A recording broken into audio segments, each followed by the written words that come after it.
Okay, आज हम इस वीडियो में डिस्कस करेंगे मिरर इक्वेशन, जो 12th फिजिक्स में रे ऑप्टिक एंड ऑप्टिकल इंस्ट्रूमेंट में एक टॉपिक है। चलिए शुरू करते हैं। देखिए, मिरर इक्वेशन समझने से पहले किसी भी ऑब्जेक्ट की, किसी भी वस्तु की, किसी भी इंसान की इमेज दर्पण द्वारा, ये इमेज सबसे पहले क्या होती है और कहाँ बनती है और क्या किसे हम इमेज कहते हैं। जब भी किसी भी वस्तु से चलने वाली प्रकाश किरणें कोई भी स्मूथ सरफेस, चिकनी सतह से टकराएगी, एग्जाम्पल के लिए मिरर से टकराएगी, तो मिरर से प्रकाश किरणें परावर्तन के पश्चात आपस में इंटरसेक्ट किसी भी दूरी से, कहीं भी किसी भी पॉइंट पर वह इंटरसेक्ट करती हैं, तो वहाँ पर उस वस्तु या ऑब्जेक्ट की इमेज बनती है। तो हम अपनी सुविधा के लिए कोई भी पॉइंट मानेंगे और उसमें से 3-4 प्रकाश की किरणें लेंगे, उनसे हम प्रिडिक्ट कर सकते हैं कि किसी जो ऑब्जेक्ट है उसकी इमेज कहाँ बनेगी। देखिएगा, पहली हम क्या कर सकते हैं कि जैसे कि ये है, ये तो कनकेव मिरर है। यदि कन्वेक्स मिरर हो, कन्वेक्स मिरर हमेशा आभासी प्रतिबिंब बनाता है। आभासी प्रतिबिंब का मतलब क्या है या आभासी का मतलब क्या है? आभासी का मतलब यह है कि आपस में प्रकाश किरणें, किसी वस्तु से चलने वाली प्रकाश किरणें आपस में वास्तविक में इंटरसेक्ट नहीं करती, परंतु हमें मिलती हुई या इंटरसेक्ट करती हुई या प्रतिच्छेद करती हुई प्रतीत होती हैं। तब हम यदि प्रकाश किरणों को पीछे बढ़ाएं या खिसकाएँ तो हमें इंटरसेक्ट करती हुई प्रतीत होती है, जिससे उसका बना प्रतिबिंब आभासी प्रतिबिंब कहलाता है। देखिए, यहाँ पर कंडीशन है कि किस किस तरीके से इन 3-4 किरणों के द्वारा हम किसी वस्तु का, ये ऑब्जेक्ट है, इसका हम इमेज कैसे फाइंड आउट कर सकते हैं। यदि हमने एक प्रकाश की किरण, इससे निकलने वाली एक प्रकाश किरण प्रिंसिपल एक्सिस वो जो सेंटर ऑफ कर्वेचर और पोल से होती हुई गुजरे, उसके हम पैरेलल हैं, तो प्रिंसिपल एक्सिस के पैरेलल गुजरने वाली प्रकाश किरण एक पॉइंट से होकर गुजरती है, जिसे हम फोकल पॉइंट कहते हैं। तो यहाँ से ये गुजर जाएगी। अब यदि हम एक प्रकाश किरण ऐसे लें जो सेंटर ऑफ कर्वेचर से होकर गुजरे, तो सेंटर ऑफ कर्वेचर से गुजरने वाली प्रकाश किरण परावर्तन के पश्चात उसी मार्ग में पुनः लौट जाती है। तो सेंटर ऑफ कर्वेचर से गुजरने वाली प्रकाश किरण ये परावर्तन के पश्चात उसी मार्ग में लौट जाएगी। दूसरी एक प्रकाश किरण यदि वो फोकल पॉइंट से गुजरे, तो फोकल पॉइंट से गुजरने वाली प्रकाश किरण परावर्तन के पश्चात प्रिंसिपल एक्सिस के समांतर हो जाती है, तो ये हो जाएगी। यदि यहाँ से एक प्रकाश किरण हम पोल पर इंसिडेंट माने कि वो पोल पर इंसिडेंट हो रही है, तो ये रिफ्लेक्शन के लॉज का पालन करती है। रिफ्लेक्शन के लॉज का पालन का मतलब जिस एंगल पर इंसिडेंट हुई है उसी एंगल पर ही रिफ्लेक्ट हो जाएगी।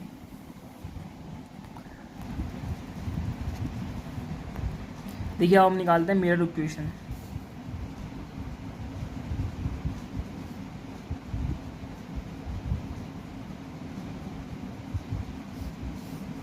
जो क्या होती है, जो focal length, object distance, image distance के बीच में एक रिलेशन होता है 1/u + 1/v। देखिए, एफ को हमें focal distance, you object distance और वी बनने वाली ऑब्जेक्ट का इमेज होगा, उसका पोल से डिस्टेंस वी है। देखिए, पहले कनकेव लेंस के लिए लेते हैं। ये हम बना रहे हैं कनकेव मिरर। ये मिड पॉइंट पोल, यहाँ पर बाहर कली करी हुई,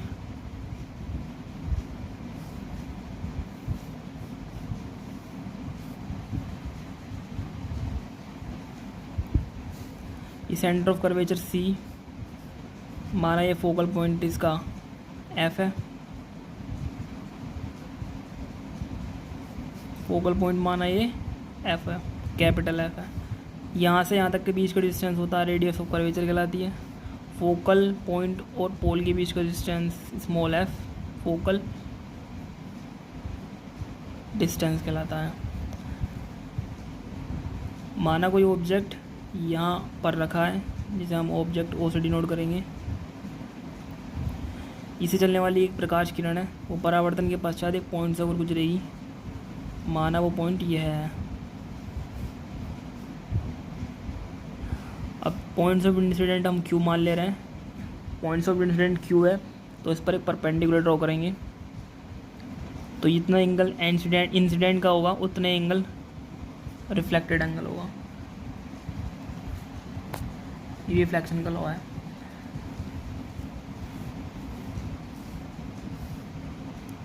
ये यहाँ पर एक परपेंडिकुलर डाल देंगे जिसे हम कह देंगे पी डैश। देखिए ये मानना, ये एंगल माना अल्फ़ा, ये बीटा, ये गामा, कुछ भी मान सकते हैं। ये छोटा, ये छोटा बड़ा, छोटा बड़ा ये छोटा, ये छोटा, ये बड़ा, ये छोटी, ये मान सकते हैं, कुछ भी मान सकते हैं। देखिए एंगल है यहाँ पर, ज़्यादातर ये अल्फा बीटा गामा या डेल वगैरह से डिनोट किया जाता है।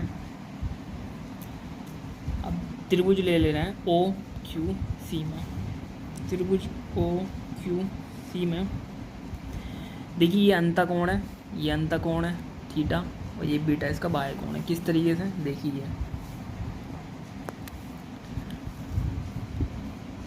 अगर ये एंगल ए, ये एंगल बी और बाह्य कोण सी हो तो बाह्य कोण जो होता है वो अंतःकोणों का योग होता है। तो इसी तरीके से यहाँ पर बीटा जो जाएगा वो अल्फा प्लस थीटा जाएगा। समीकरण नंबर 1 कह सकते हैं त्रिभुज ओ क्यू सी में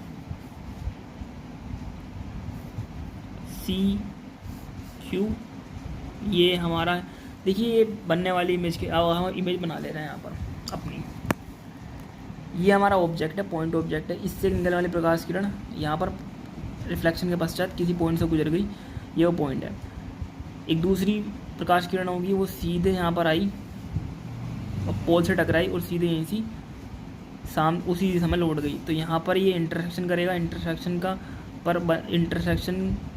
के दौरान उस ऑब्जेक्ट की इमेज बनेगी। तो इमेज पॉइंट आई पर बनेगी, आई फॉर इमेज, ये मान लें यहाँ पर इमेज है। तो सी क्यू आई में, सी क्यू आई में एंगल गामा क्या जाएगा, फिर से एंगल बीटा प्लस थीटा जाएगा। इक्वेशन नंबर 2, यहाँ से थीटा को गायब करें तो gamma equal to beta minus का अल्फ़ा जाएगा, और 2 बीटा माइनस का अल्फ़ा और 2 बीटा आएगा गामा प्लस का अल्फ़ा। इक्वेशन नंबर 3 कह देंगे इसे। देखिए अब आते हैं त्रिभुज ओ क्यू पी डैश में, क्यू पी डैश में देखिए ऑब्जेक्ट की अगर हम दूरी माने, ऑब्जेक्ट की दूरी पोल तक की हम यू कहें, इसकी हम आई से पी की दूरी, इमेज की डिस्टेंस जो होती है वो हम स्मॉल वी कहें। तब त्रिभुज ओ क्यू पी डैश में, ओ क्यू पी डैश में tan अल्फ़ा लगा दे रहे हैं। tan अल्फ़ा क्या होगा, परपेंडिकुलर कितना है Q P dash upon O P की कितना है यू। चूँकि देखिए यहाँ पर स्मॉल एंगल की वजह से tan अल्फ़ा जो होगा वो अल्फ़ा जाएगा, तो alpha equal to Q P dash upon U. Equation number 4 कह देंगे। इसी तरीके से त्रिभुज ओ और इस तरीके से सी क्यू पी डैश में आते हैं। सी क्यू पी डैश में यहाँ पर tan बीटा लगाएंगे, tan बीटा क्या आएगा Q P dash perpendicular upon base कितना यहाँ पर सी पी बनेगा। सी पी देखिए कहाँ है, देखिए बेस सी पी बनेगा और सी पी की डिस्टेंस कितनी आएगी, वो रेडियस कर्वेचर आर के इक्वल हो जाएगी। tan बीटा हो जाएगा beta equal to 4 small angle. Equation number 5 कह देंगे हम इसे। अब यहाँ पर मैं दिखा दे रहा हूँ, देखिए आई क्यू पी डैश में एंगल कितना था, tan gamma Q P dash over B, tan gamma आएगा Q P dash over B. इसे हम समीकरण नंबर 6 कहेंगे। अब फ्रॉम इक्वेशन 3 से आएंगे। देखिए समीकरण नंबर 3 में क्या था, समीकरण नंबर 3 ये है 2 beta equal to gamma plus alpha. Beta alpha gamma की वैल्यू, ये रही अल्फ़ा की वैल्यू, ये रही बीटा की वैल्यू, पीछे गामा की वैल्यू समीकरण नंबर 3 में रख देंगे। 2 beta Q dash P over R equal to alpha. Alpha कितना था Q dash P over U plus gamma कितना है Q dash P over V. Q dash सब में से कॉमन कट जाएगा, 2/r को कह सकते हैं, क्योंकि हमने पीछे हमने वीडियो में बताया है एक रिलेशन कि r इक्वल टू 2f होता है, radius of curvature focal length का दुगुना होगा, तो इसे 2f कहेंगे।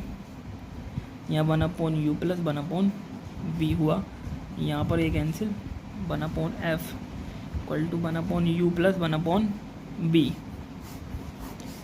देखिए यही मेरा क्वेश्चन होती है। Thank you.